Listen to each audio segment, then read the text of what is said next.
The Pierz instructional model is made up of several different components. The first set of components are broken into three categories: feedback, content, and context. Feedback is the communication between teachers and students. Teachers are communicating what the students should be learning, and students know where they're at in that learning progression. Content is how the unit is set up and the lessons within that, so how the material is presented and broken down for students for learning.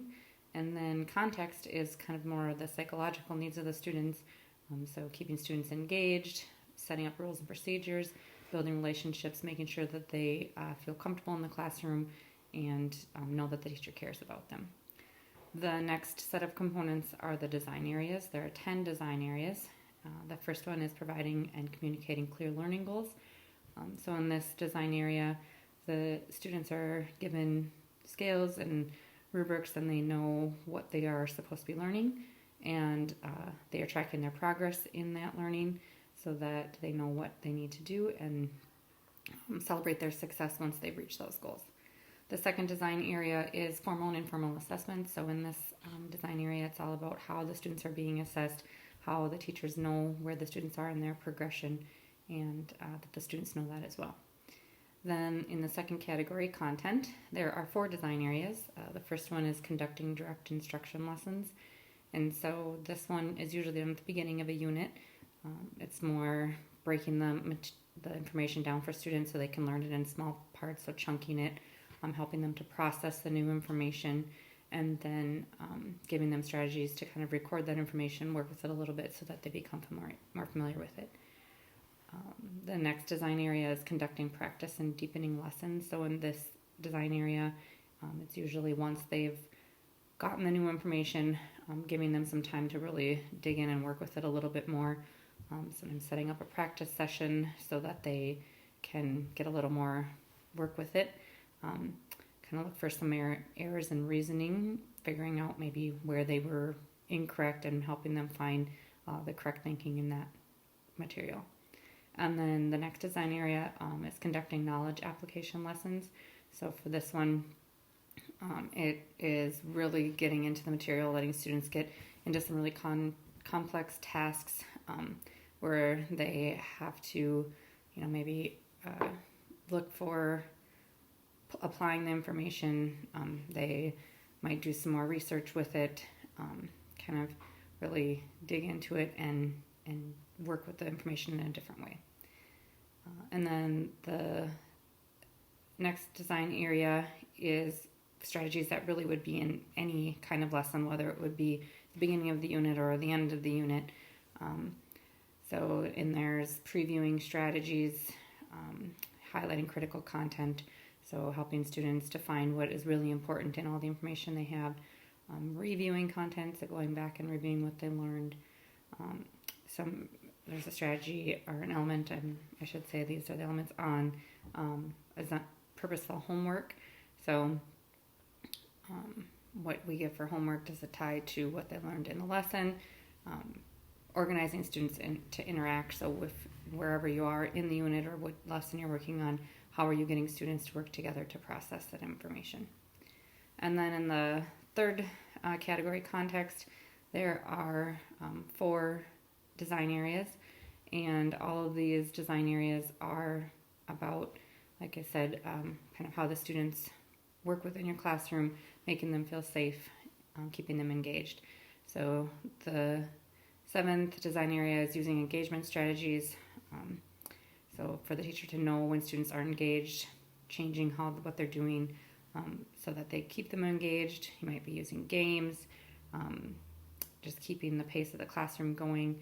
Maybe students need to get up and move so that they become re-engaged. Just really keeping students involved in their learning. And then the 8th design area is implementing rules and procedures. So the elements that fall under this design area are really about the teacher having a organized, well-run classroom where students know what they are expected to do as far as following rules, what procedures take place in their classroom and what are the expectations for that, and then what teachers can do to acknowledge students who are doing those things correctly and to redirect students who are not following the rules or doing what is expected. The 9th design area is building relationships. So the elements under here are really how you interact with a student. So verbally and non-verbally, getting to know students' backgrounds, connecting with them on a personal level and not just on a academic level. And then the 10th design area is communicating high expectations, and that is just making sure that all students are being challenged. All students know that you expect them to do their best, that you have high expectations for everybody, and that will be the case for all students. So some strengths of our instructional model. It's very detailed. We have a lot of information there that really provides teachers with all sorts of strategies and ideas and gives a very clear picture of what we expect to see in our classrooms in Pierz.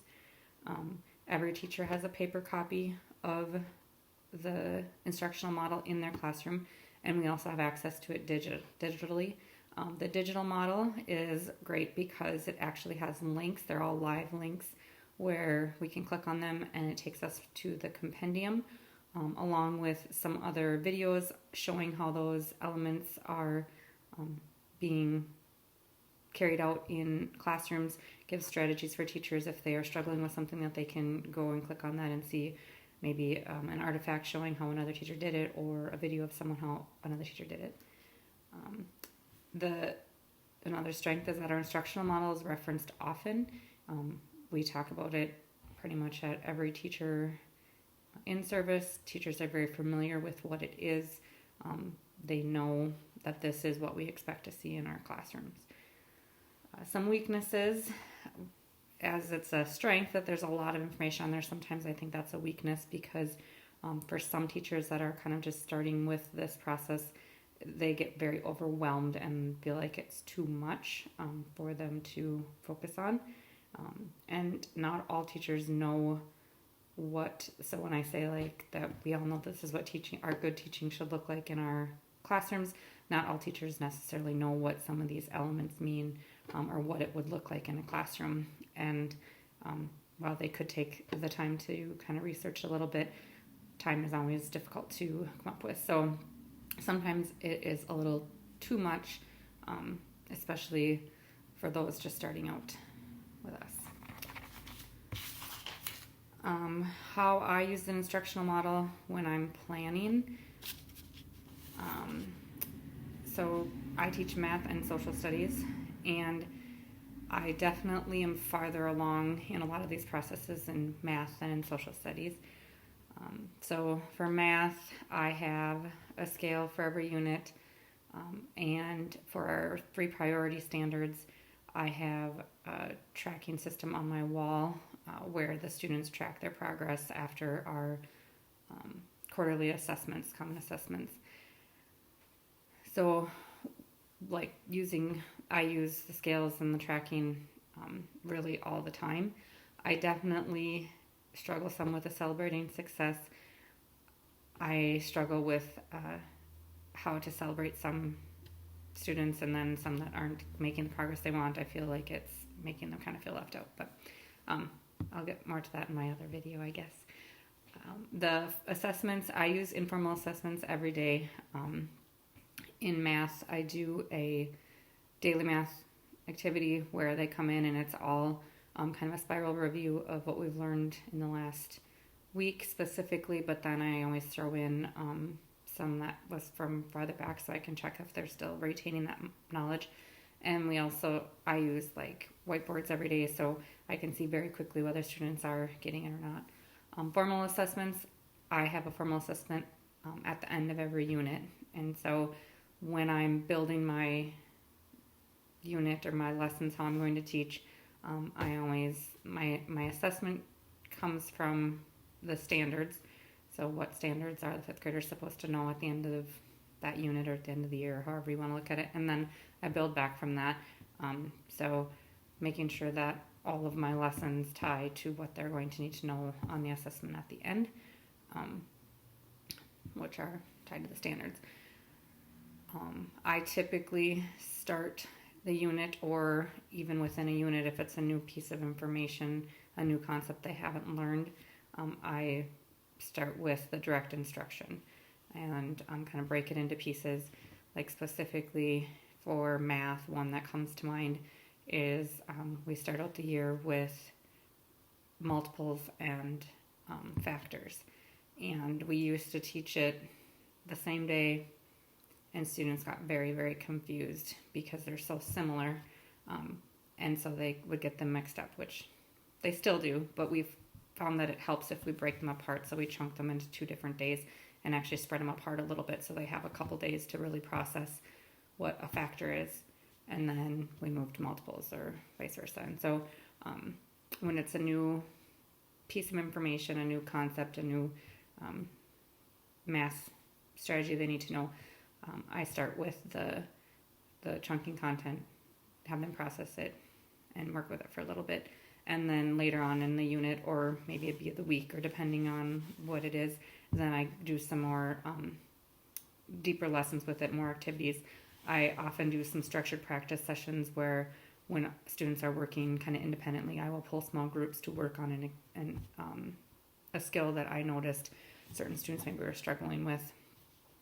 So that would, it's helping them deepen their learning there. And then the conducting knowledge application lessons, that is usually towards the end of the unit, before the assessment. I really let them kind of explore and do some different tasks that I've found where they have to really apply all of the math skills that we've learned in that unit. And then during that time, I also do some more practice sessions, kind of back up a little bit and do practice sessions with the students who still really need just the basics. And they get a little bit of the deeper learning, but to pull them back and just really work on those basics. The strategies that appear in all types of lessons, I definitely do reviewing content all the time, every day, and highlighting critical content. I make it very obvious to students what is important, what they need to know, and put the focus on that. Homework is usually, it's not necessarily every day. It's often pretty short, but just a few problems that show me that they are understanding what we practiced and what I need them to learn, and then I use that to help me decide some of those practice sessions of who needs a little more help. Organizing students to interact. My math class is the seating arrangement. I'm very purposeful about that. I usually try to put different ranges of abilities in a group so that they can work with each other and learn with each other. And then I do sometimes assign groups outside of that depending on what I see for skills. And then looking at the instructional model for the rest of it, like then how I use that in my units, my lessons, engagement strategies, rules and procedures, building relationships, communicating high expectations. Within a unit, I don't necessarily use all of those all of the time. I mean, I guess establishing rules and procedures and organizing the layout of the room, I do. I have very clear rules and procedures, and students know what's expected, and that's not typically anything that is a concern in my classroom, because I'm pretty clear about that from the beginning. Physical movement, academic games, I put those in sometimes as needed. If I notice they just need to get up and move around, I'll make something, some sort of movement for them. And then same thing with academic games. I do try and build them in pretty regularly, but once in a while I'll throw an extra game in if I feel like we just need a little bit of a change of pace. Building relationships. That is one thing that I feel I need to work on a little bit, just with the fact that I have students coming and going from my classroom all day, and it's sometimes hard to really connect when you only have them in your room for an hour at a time and then they're off again. And so I feel like I have good relationships with students, but I don't necessarily always get into what their background interests are and what they do outside of school. High expectations. All the students know that I have the same expectations for all of them. I sometimes probably don't ask questions that I should of some of them, but I'm also working on that as well. I think that kind of covers how I use the model to help with my math. Social studies is similar, but like I said, I don't have scales for social studies, so I verbally will say what the learning goals are. Students are not tracking progress yet in social studies. That's one of my goals as well. But I set up my lessons kind of the same. I start by, in a unit, having the formal assessment based on the standards, and then back up my lessons from there. In social studies, I feel like I trunk content just as much in math as I do, just as much in social studies as I do in math, to try and really break it apart for them. Some of the concepts in social studies are really challenging. I do feel like I'm able to do a lot more of the conducting knowledge applications lessons in social studies. There's just so many fun debate type things that I use in there, and typically, again, it's more towards the end of the unit, but once in a while I will start the unit with some sort of debate, or to kind of get them thinking about what we're going to be learning about, and getting the discussion going before they have all of the information, just to kind of see what they know and then let them make some predictions. And the engagement strategies tie into that as well. My social studies classroom is run the same as my math classroom, so the rules and procedures are the same. They know what's expected, and there really isn't usually an issue with that. But that's typically how I use the model to help me build my lessons, build my units, and just run my classroom in general.